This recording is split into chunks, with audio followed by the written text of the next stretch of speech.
ABC 7 News at 5. On your side. The inmate accused of overpowering a guard to escape from the Fairfax Hospital isn't due back in court until Friday. But today we're hearing from some of the people Wasson Asaya impacted during his 9 hours on the lam. Northern Virginia Bureau Chief Jeff Goldberg live with our update tonight. Jeff.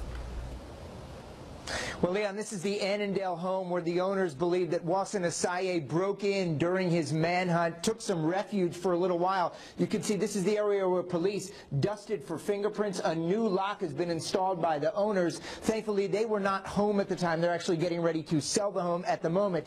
And this home in Annandale is just a couple hundred feet from the street on the other side of that home, which is Cherry Lane. That is where Asaya allegedly pulled off his second carjacking.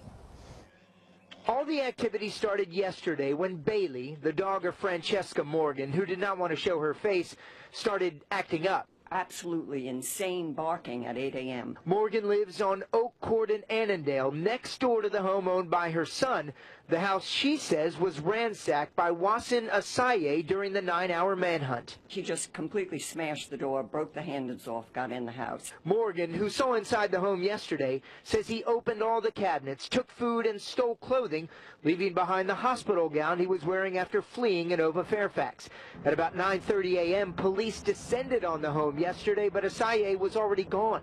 Morgan says she didn't know what had happened until police swarmed the area. You just can't imagine. You see it on the news all the time, but you never imagine that it would happen to you. One day after the search flooded Annandale neighborhoods with heavily armed police, things are once again quiet. Good Lord, what on earth's going on here? Malcolm Ross saw armed officers outside his home on Kings Mill Lane and asked one of them a question. Whether he thought it was safe, and I said, well, if I was you, I'd go back in your house. It's a little disconcerting, to say the least.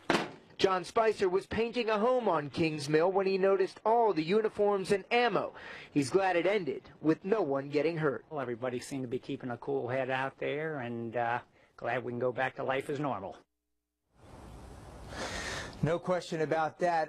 Wasson Asaya is currently being held by the U.S. Marshals. They're saying very little about his escape yesterday and not saying exactly where he is being held at the moment. Asaya is due back in federal court on Friday afternoon at 2 o'clock. Live in Annandale, Jeff Goldberg, ABC 7 News.